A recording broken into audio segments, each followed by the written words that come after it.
Bonsoir, c'est Murgen. Alors là, je vais vous présenter une revue de tarot sur les tarots des gitans, des éditions de Veki par Donnelly. Donc c'est la vidéo en mode non ASMR, donc vous avez la même en ASMR pour les réceptifs. Donc les éditions de Veki sortent des tarots présentés comme ceci. Et donc à savoir que c'est une ancienne édition, puisque les prix maintenant pour tous ces tarots-là sont à 9,90 €. Et là, c'était 27 € et quelques. Il y a de ça une quinzaine d'années. Donc c'est mon tout premier jeu de tarot. C'est avec lui que j'ai commencé à m'intéresser plus au tarot de Marseille. Après avoir pratiqué un petit peu la cartomancie sur un jeu de 54. Donc, à savoir que désormais, la présentation, bon, pas l'illustration, mais la boîte reste la même, la taille des cartes reste les mêmes, c'est la qualité des cartes qui a changé. Et donc, vous verrez ça dans une autre vidéo quand je vous montrerai un des jeux d'Eveki plus récents que j'ai acquis et qui est donc avec une autre qualité de carte. Donc, le plus de ces éditions-là, c'est un livre assez quand même épais par rapport aux petits livres qu'on peut connaître, que je vous ai déjà montré, des éditions Le Scarabeo, Yewelin, US Game. Donc, c'est un livre un petit peu épais comme ceci. Et toutes les pages sont en français. Et donc, quand on commence le tarot, c'est quand même quelque chose de bien de pouvoir avoir un certain appui sans dépenser beaucoup, parce qu'après tout on ne sait pas si ça va nous plaire, pas nous plaire ou pas de s'intéresser aux cartes. Et donc c'est peut-être pas mal d'investir peut-être dans un jeu comme ça, puisqu'ils sont à moins de 10 €, et ça vous permet de voir si vous appréciez, si vous y arrivez, si c'est pas juste une attirance comme ça et que ça vous intéresse pas plus. Donc c'est peut-être pas mal. Donc je vais vous montrer comment se structure le livre. Donc vous avez une introduction sur les tarots. Voilà. Et ensuite on va s'intéresser un peu plus au thème du tarot. Donc ici le monde de Tzigane, gitan, donc voilà, bohémien. Donc vous avez les traditions. Ensuite vous avez un encart sur... en fait c'est vraiment tout ce qui va toucher l'histoire de la divination souvent, et donc des gitans ici. Donc voilà, vous avez vraiment pas mal de choses. C'est assez développé. Et ensuite, on va s'intéresser au jeu en lui-même. Donc là, on va nous donner des conditions requises pour la divination. Donc l'état d'esprit, comment vous allez le disposer. Vous-même, le consultant, la consultation, comment cela doit se dérouler.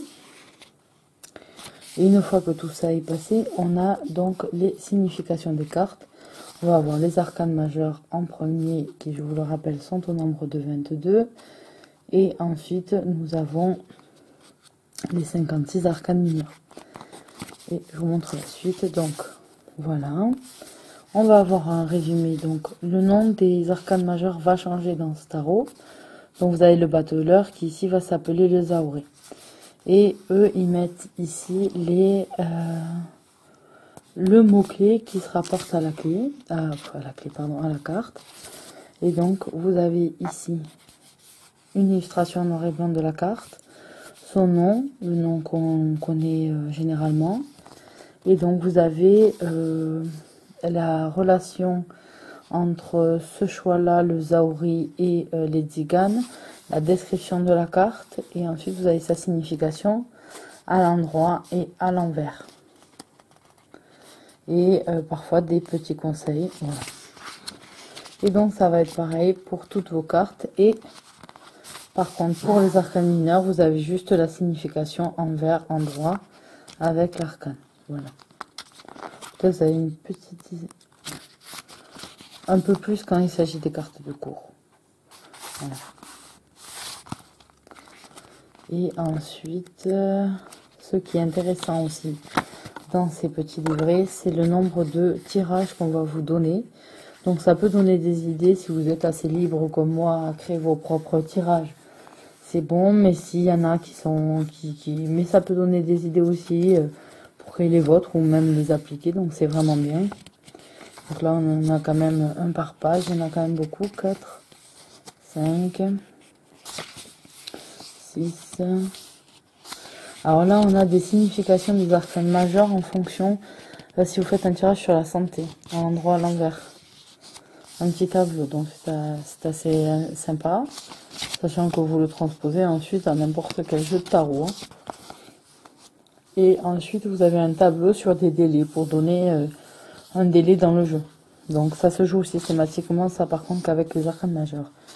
Et vous avez le fameux tirage de 18 ans. Alors là, c'est un boulot monstre puisque 14, 28, 42 cartes.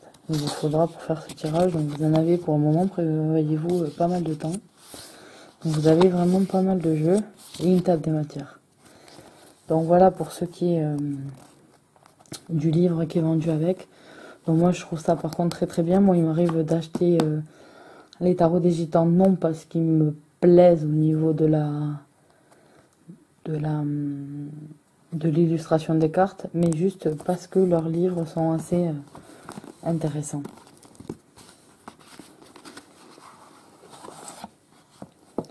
Et donc, bon, l'avantage aussi, c'est la qualité de la boîte. Parce que vous voyez, elle la mène à 15 ans et par rapport aux autres, ben, elle n'a pas tant souffert que ça. Et pourtant, je m'en suis vraiment servi beaucoup. Puisqu'avant d'acquérir le tarot des sirènes, j'ai quand même eu celui-là pendant longtemps.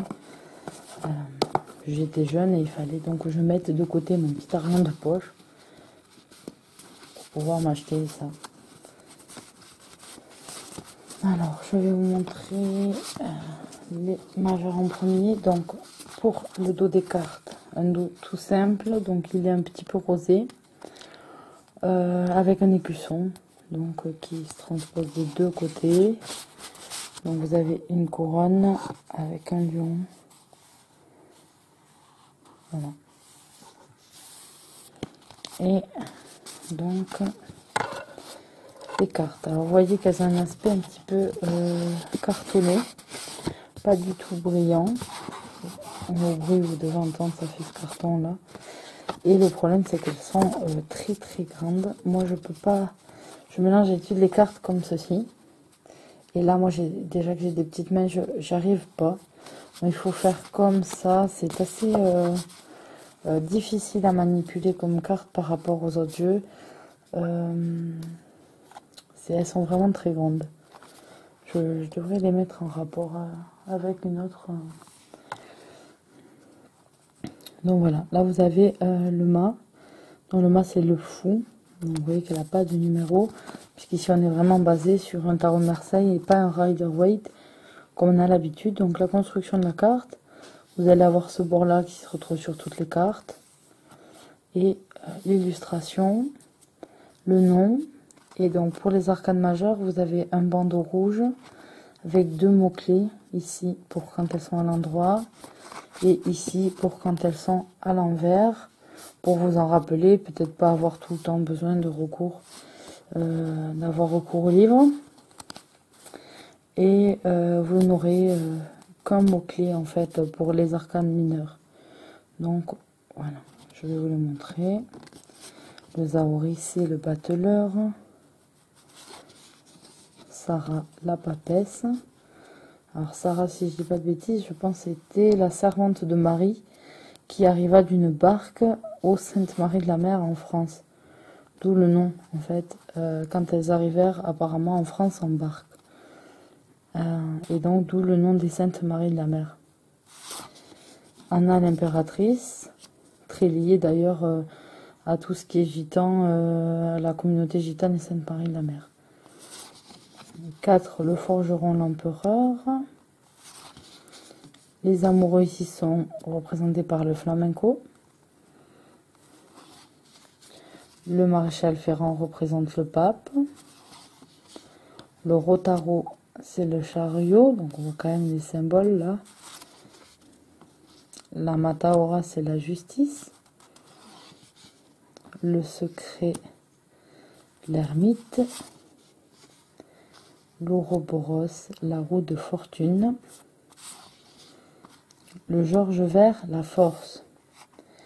Donc, comme je disais dans ma vidéo ASMR, moi l'illustration me fait penser, en Catalogne on fête la San Jordi. Jordi, ça veut dire Georges. Et il y a justement la légende comme quoi San Jordi est venu terrasser le dragon pour sauver la princesse, je crois. Et donc pour la San Jordi, les femmes offrent à leur mari, leur ami, un livre et les hommes leur offrent une rose. Voilà. Donc pourquoi le George Vert avec la force?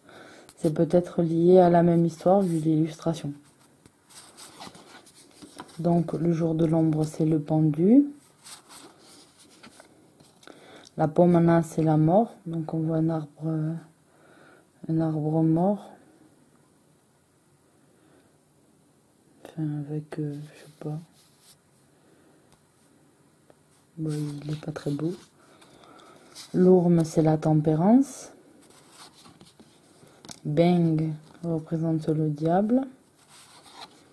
La pierre tonnerre, c'est la maison Dieu. La Quechali, c'est l'étoile. Les Nivachi, c'est la lune.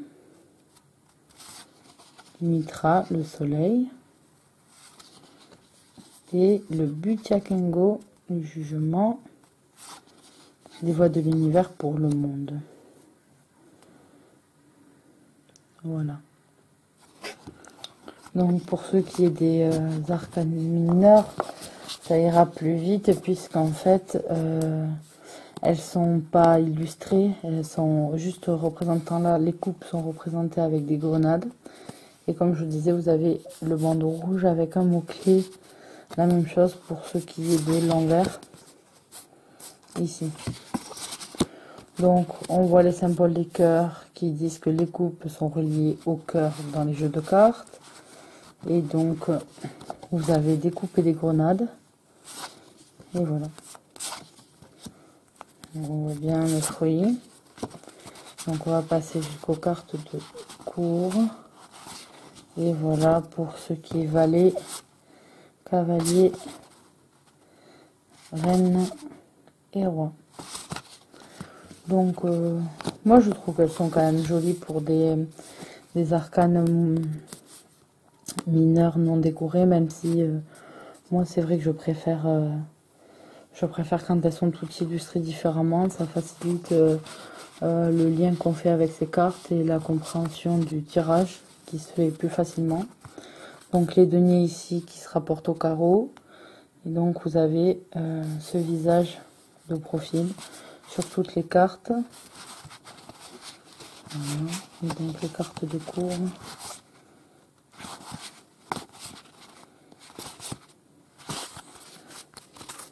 Après je trouve ces cartes très très jolies. Mais c'est vrai que j'utiliserais beaucoup plus tarot si les cartes étaient plus pratiques et moins fragiles surtout puisqu'elles sont pas très protégées. Donc au niveau de l'eau, le bâton c'est représenté par du hou. Alors je suis désolée, vous devez peut-être entendre ma fille tousser.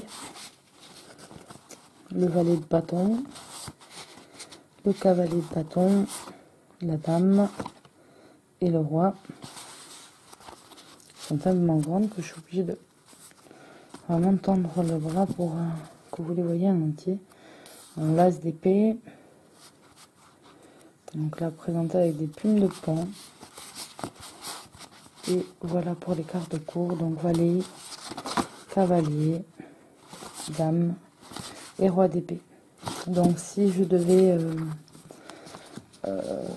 faire une remarque, c'est que donc les jeux au point positif, les jeux présentés aux éditions d'Eveki ont un point très positif, c'est le fait bon. C'est un petit peu grand, mais c'est dans une boîte solide, donc ça se transporte plus facilement et ont un prix très attractif. Donc on est avec des jeux de tarot à 10 €.